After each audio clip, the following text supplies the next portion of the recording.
Hello guys, welcome to బివిక్రమ్ studios. ఈరోజు మనం interview చేయబోయే వ్యక్తి అన్న పైల్వాన్ పర్వేజ్ సింగ్.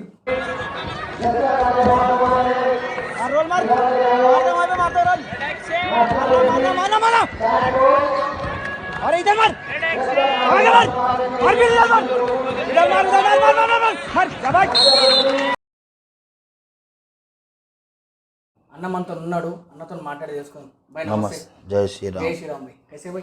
सब ठीक है भाई. आपके बोले तो कौन सी उम्र में आपको पहलवानगिरी करना है बोल के आया था?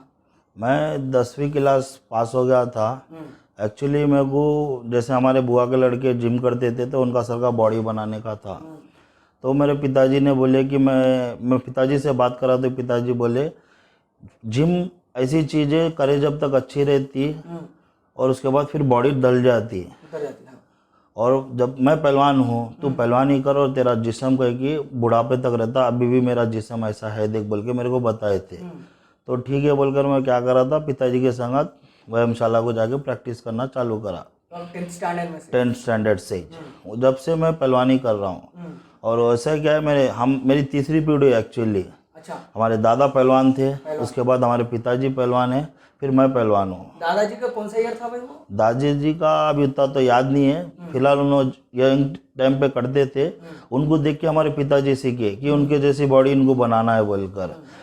पिताजी फिर कुश्तियाँ लड़ना चालू करे. कुश्तियाँ लड़ते लड़ते उनको शौक बहुत था कुश्तियाँ लड़ने का. उन कुछ कारण की वजह से क्या हुआ, उन्होंने केसरी नहीं ले सके. केसरी की ख्वाहिश थी, जो गदगा रहता है ना, उसकी ख्वाहिश थी. लाला केसरी में सेकंड आकर छोड़ दिए. वजन नहीं बढ़ सका उनका. कम वेट में लड़ते थे, 79 तक वजन था. टाइटिल का वजन तो ये क्या बोलते हैं, वेट के हिसाब से रहता? वेट के हिसाब से कैटेगरी रहता. वेट कैटेगरी अलग रहते. जो टॉप के अच्छे लड़ने वाले रहते वो टाइटिल में लड़ते. टाइटिल का वजन 85 से 100 रहता था, नहीं तो 120 रखाते थे. तो हमारे पिताजी का कुछ कारण वजन नहीं बढ़ा. तो उन्होंने क्या है, फिर भी ऐसा तैसा करके खा के पी के वजन दे के भी कम वजन से ज़्यादा वजन में लड़ के फाइनल तक पहुंचे सेकंड.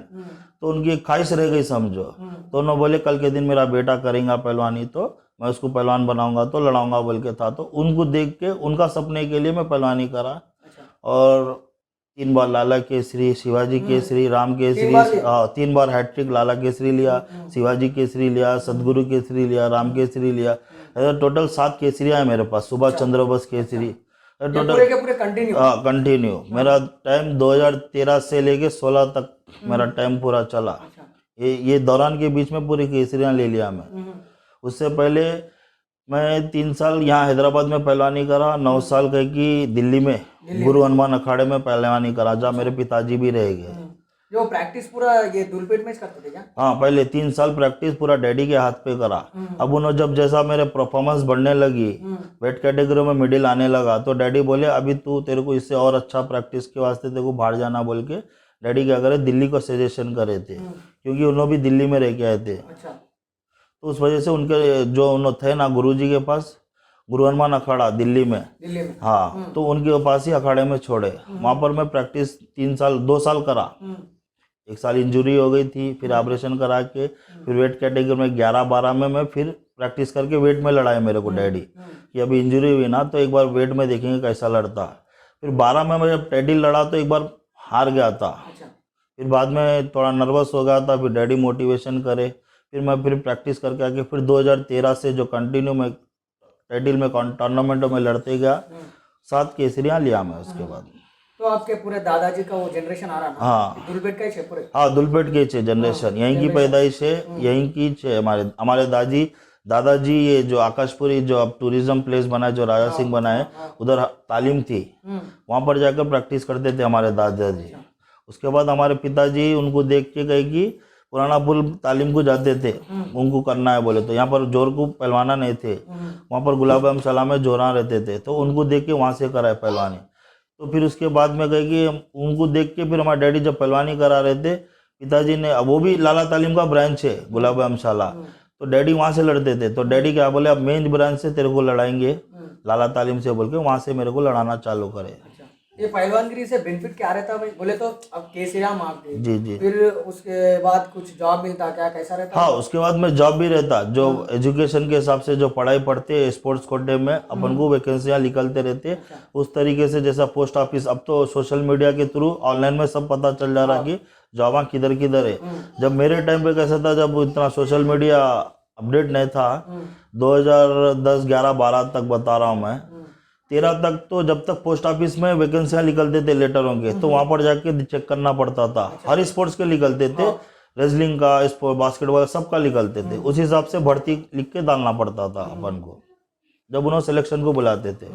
अभी आप बोले ना जो दिल्ली में अखाड़ा बोल के, जी, गुरु हनुमान अखाड़ा। अखाड़ा, ये अखाड़ा क्या है भाई? अखाड़ा जैसा यहाँ पर तालीम बोलते हैं, वहाँ पर अखाड़ा बोलते हैं हरियाणा में। भाषा की चेंज है, खाली नेम चेंज है, चीज वही होती है। अच्छा। यहाँ व्यायामशाला बोलते, तालीम बोलते। व्यायामशाला हिंदी में बोलते हैं यहाँ पर, और तालीम बोले तो मुसलमानी शब्द है।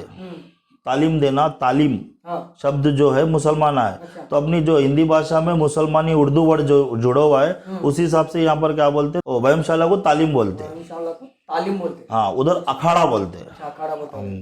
तो भाई मैं बहुत लोग पहलवान को मिला था जी उन्हें बोले कि जब अभी इंडिया ये क्या बोलते हैं जिम को जाते ना, जी, जिम को जाने का वेस्ट है, वेस्ट है। पहलवानी करो, ये न्यायशाला को आ जाओ बोल के ऐसा तुम लोगों को बोलते हैं ना। हाँ ये इंडियन जिम को प्रायोरिटी ज्यादा दे रहे उसको, हाँ, फिर इसको ना कहीं को नहीं दे रहे। इंडियन जिम को नहीं, इंडियन जिम को दे रहे जी, ये अमेरिकन जिम है ना, हाँ, उसको नहीं दे रहे। उसको क्यों नहीं दे रहे बोले तो, थोड़ा आजकल बच्चे क्या है, प्रैक्टिस से ज़्यादा मेडिसिन पे डिपेंड रह रहे, नेचुरल डाइट पे नहीं रह रहे। तो प्रोफेशनल वो जो जिम करते ना, थोड़े बच्चे उनको जिम के ट्रेनर ना थोड़े सही नहीं बताते। कोई बहुत चाहने वाला रहे तो प्रोफेशनल जिम बिल्डर बनता, नहीं तो नॉर्मली के हिसाब से वेट लिफ्टिंग करके थोड़ा पंप कर लेके बॉडी खामोश बढ़ जाता, कुछ कारण नहीं जाता उसमें। कुछ फील्ड में उनको कोई बताते नहीं आगे कि भाई फ्यूचर तुम्हारा ऐसा भी है बोल के, बस बच्चे शो को टप को देख लेके चले जाते। उस वजह से कारण से वो नहीं चल रहा। और एक दूसरा रीजन क्या है, करे जब तक बॉडी अच्छा मेंटेन रहती है उसमें, उसके बाद उतर जाती। पहलवानी में ऐसा नहीं है, पहलवानी में अंदर से बन लेते आता। पहलवानी को छोड़ने के बाद भी पहलवान को पेट निकलता, मगर हाथ, शोल्डर, पट साइज वैसी ही रहता उनका, बस पेट में फर्क आ जाता कि स्टमक निकल के आ जाता पहलवानों को। यही रीजन है, पहलवान पीछे से वैसे ही दिखता शुरू से आखिरी तक। तो अमेरिकन एक्सरसाइज में जो करते हैं ना जी, उनका हेवी वेट डाल के जो लेग्स के एक्सरसाइज करते हैं लेग्स के, जो बाद में एक एज आता थी ना हाँ, उन लोगों को, वो पूरा चलने के भी नहीं होता उन लोगों को। हाँ, वो तो पहलवानी फील्ड में भी होता, उससे क्या आपके इसमें भी आप होता? पहलवानी फील्ड में भी होता है वैसा। हाँ, घुटने जितने बैठक मारते हैं ना, तो जो अपने जॉइंट्स में जो ऑयल पना, ग्रीस पना जो बोलते हैं, जो गुज्जू बोलते मोटरसाइकिल, हैं उसको। हाँ गुज्जू बोलते हैं ना, वो सर्विस कम हो जाता, वो कम हो जाता। उसके कारण क्या है, थोड़ा एज होने के बाद दर्द देना चालू हो जाता रहता। तो आप लोग थोड़े लोग रहते जी, क्या बोलते हैं, तालीम बना के बॉडी बना के दादागिरी करते, रॉडिज्म करते, वो पहलवान नहीं रहते। पहलवान एक्चुअली जितना शांत रहता पहलवान अपनी जगह पे, कोई दूसरा नहीं रहता। जो ये शोगुटअप करने वाले, जो 4 दिन पहलवानी करके हमारे अपने आप को कोई भी नहीं है बोलकर 4 दोस्तों को बता के अपने अपने एरिया में क्या करते, हवाबाजी करते, ये लोग पहलवानों का नाम खराब कर रहे ऐसे लोग।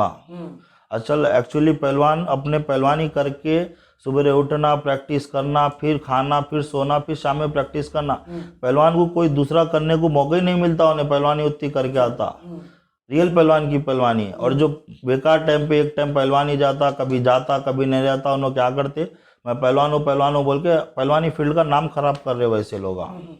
वो है चीज। अच्छा, तो आप है ना भाई जी, आप तो क्या बोलते हैं अभी लाला केसरी मार दी जी 3 टाइम लाला केसरी है। हर टूर्नामेंट के हिसाब से मैं 7 केसरियां ले चुका हूँ। अच्छा, तो फिर आप क्या कर रहे हैं फिर? अभी फिलहाल मैं बिजनेस कर रहा हूँ, सप्लाइंग टेंट हाउस का बिजनेस है हमारे पिताजी का, वही चला रहे। मेरे 2 भाइयाँ हैं, उन्होंने देखते हैं, बाकी का थोड़ा जो भी है किराया वगैरह रेंट आता है हमारे को, उस वजह से उसमें चल रहा हमारा। बाकी के मैं क्या करता हूँ, सुबह प्रैक्टिस सेशन बच्चों को कराता हूँ, और शाम के टाइम पे 4 बजे के बाद फिर प्रैक्टिस सेशन जाता हूँ। 3 घंटे मेरे को सुबह और 3 घंटे शाम में अभी भी जाके करवाता हूँ। मेरे पिताजी के नाम से लड़वा रहा हूँ बच्चों को। अच्छा, अभी भी आपके आईएसओ जनरेशन वालों को भी अब मैं सिखा रहा हूँ, ट्रेनिंग दे रहा हूँ। मेरे को जो देख के इम्प्रेशन होके पहलवानी जिसको करना है वो लोगों को वो लोग मेरे पास आते और मैं उनको प्रैक्टिस करवाता हूँ। तो आपको जॉब पे क्यों नहीं आया भाई? जॉब मेरे को एक बार आर्मी में आया था। कुछ पेपरों में, जैसा हमारे डैडी पढ़े लिखे नहीं थे, अच्छा, तो पेपरों में थोड़ा गड़बड़ हो गया। मिसअंडरस्टैंडिंग हो गई, जो नेशनल के सर्टिफिकेटों में, और इसमें थोड़ा मिसअंडरस्टैंडिंग होने की वजह से मेरे को 1 पॉइंट से निकाल दिए। उसके बाद फिर मैं 2 जगह ट्राई करा, जब तक मेरी एज निकल चुकी थी। उसके बाद मैं फिर अप्लाई नहीं करा, फिर बिजनेस में ही आ गया। तो अभी ऐसे है कि अभी दूलपेट में आप बाहर निकल के फिरे, तो जी। आपके साथ में कितने लोग रहते हैं?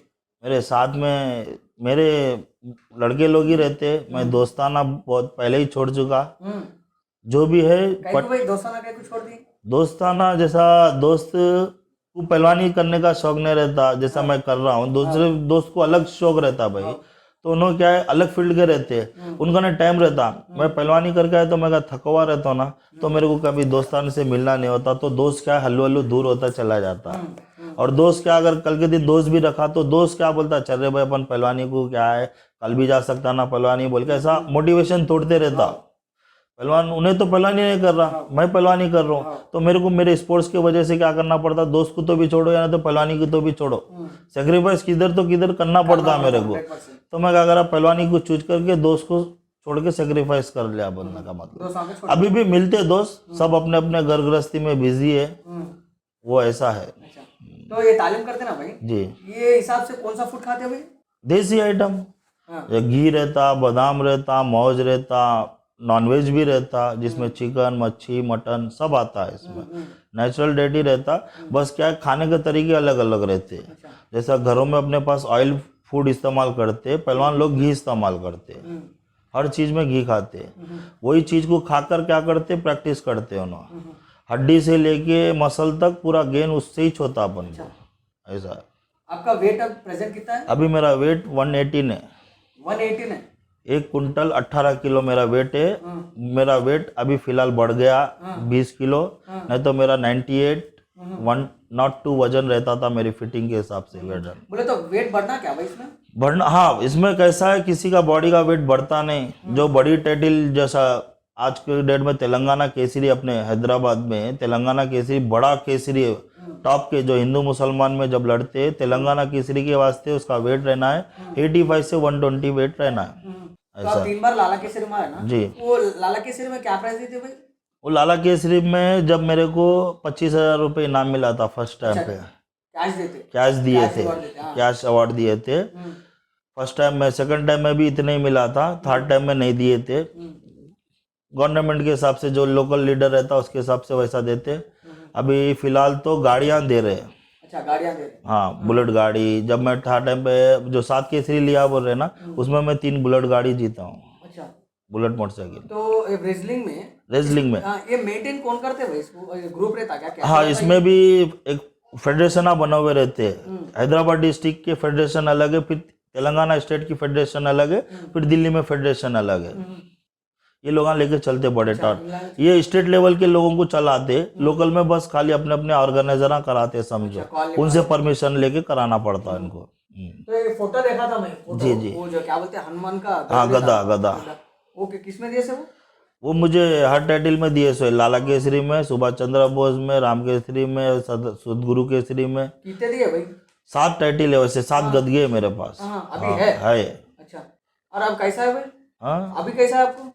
बोले तो वो टाइम पे तुम लोग रेसलिंग को जा रहे थे ना, अब जाने का मौका ना मिल रहा, अब कैसा, आपको कैसा लग रहा बोल रहा? अभी फिलहाल थोड़ा जिम्मेदारी, जैसे हमारे पिताजी गुजर गए,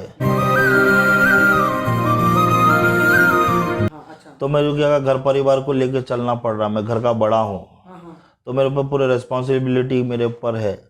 अभी एक्चुअली रिसेंटली बहन की शादी कर दी है, हमारे को ही करना पड़ा, तो उस वजह से रिस्पॉन्सिबिलिटियों के हिसाब से क्या है, पहलवानी अभी मैं थोड़ा स्टेप बैक लिया।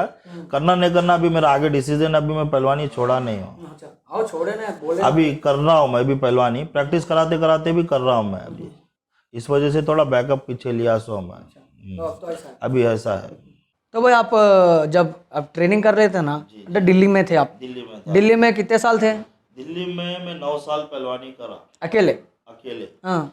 घर वालों को, घर वाले अलग अलग रहते थे। घर वाले हैदराबाद में रहते थे? हैदराबाद में घर वाले रहते थे, मैं अकेले दिल्ली में रहना, प्रैक्टिस करना, खाना पीना सब वहीं रहना। फिर अकोमोडेशन कैसा भाई वहाँ? कॉम्बिनेशन उधर के लड़के लोग भी रहते थे ना, अच्छा। वहां से फिर रह के उनसे मिलके पार्टनर बन के 2-3 जना मिलके हर 3-4 जना मिलके पार्टनर क्या करते थे, कंट्रीब्यूशन करके महीने का राशन दला के खा के पी के पहलवानी करते थे। अच्छा, क्वालिटी रहता था क्या भाई फूड? हाँ, फूड सबका अपना अपना, जो आइटम जो पहलवानी खाते दूसरे जना नहीं खा सकते क्योंकि डाइजेस्ट नहीं कर सकता। अच्छा। हाँ। पहलवाना जो डाइट खाते वो खा के उनको प्रैक्टिस करते ना, उनको जब जाके शरीर को बॉडी को लगता।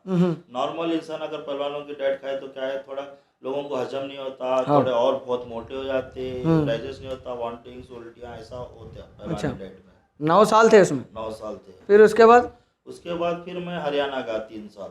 वहाँ क्या करे फिर? वहाँ पर भी पहलवानी गया, पहलवानी। मतलब यहाँ से पहलवान थोड़े कम हो गए तो उस वजह से फिर मैं क्या करा और अच्छा करेंगे बोल के हरियाणा को गया। हरियाणा में टॉप नंबर अखाड़ा मेर सिंह अखाड़ा था। अच्छा। रोहतक में, वहाँ पर पहलवानी 3 साल करके आया।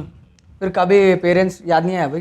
पेरेंट्स आते थे, जैसा मैं कंपटीशन रेट टाइम पे ही आना पड़ता था मेरे अच्छा। को, और पेरेंट्स भी आ जाते थे। मम्मी थोड़ा वो करते थे, मम्मी से थोड़ा अलग अटैचमेंट था। डैडी बोलते थे कुछ बनना है तो बेटा कुछ चीज़ का सेक्रीफाइस करना पड़ता, तुम्हारे को वहाँ रहो, अब जिंदगी भर तो वहाँ रहने का नहीं है। हाँ। थोड़े दिन रह के प्रैक्टिस करके फिर अपने हैदराबाद में आ जाओ, नाम बनने के बाद, नौकरी लगने के बाद अपने हैदराबाद को आना ही चाहिए बोल के बोले उन्होंने। तो उस हिसाब से मैं भी क्या करा, सोच के उनकी बातों को ले लेके पहलवानी करते गया, समझो वहाँ पर रह के। उधर 9 साल, इधर 3 साल, टोटल 12 साल। 12 साल पहलवानी। हाँ, और मेरे टोटल की सर्विस पहलवानी की 17 साल है। 17 साल है। हाँ, कभी भी आते रहते थे, जाते रहते थे, देखते रहते थे बच्चा कैसा कर रहा है। काय को भाई आपको नहीं भिजाते क्या घर को? घर को भिजाते थे, कोच को बोल के आना पड़ता था, कंपटीशन रेट पे भिजाते थे।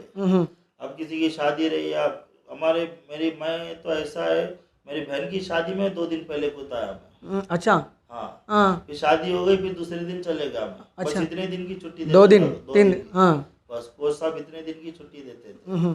आपका शादी कब हुआ भाई? मेरी शादी रिसेंटली, अभी हमारे पिताजी गुजरने के बाद घर में कोई, मम्मी भी गुजर गई, पिताजी भी गुजर गए, तो दोनों नहीं है रिस्पॉन्सिबिलिटी घर में कोई भी बड़े छोटे नहीं थे। अच्छा। तो मैं ही बड़ा था, तो मेरे को क्या करे, हमारे नानी उन्होंने, हमारे बड़े डैडी उन्होंने मिलके क्या करे, मैरिज करा देना भाई, घर में लेडीज आ जाते बोल के, उस वजह से मेरी मैरिज कराए 2019 में एंडिंग में। अच्छा। बच्चे कितने की? बच्चे एक ही लड़का है। एक लड़का है। अब उन्होंने पहलवान है अभी, अगर न्यू जनरेशन वाला। हाँ, न्यू जनरेशन इन फ्यूचर अगर मैं उन्हें करेंगा पहलवानी तो मैं करवाऊंगा उसको। अच्छा। जब मेरी हमारे डैडी की 4th पीढ़ी हो जाती है, वो 4th पीढ़ी हो जाती, अगर उन्हें करेंगा तो, पढ़ेगा तो पढ़ाएंगे, उसके ऊपर है। ओके भाई, थैंक यू, बहुत बहुत धन्यवाद आपका। बी विक्रम स्टूडियोज को लाइक करो, सब्सक्राइब करो, शेयर करो। धन्यवाद।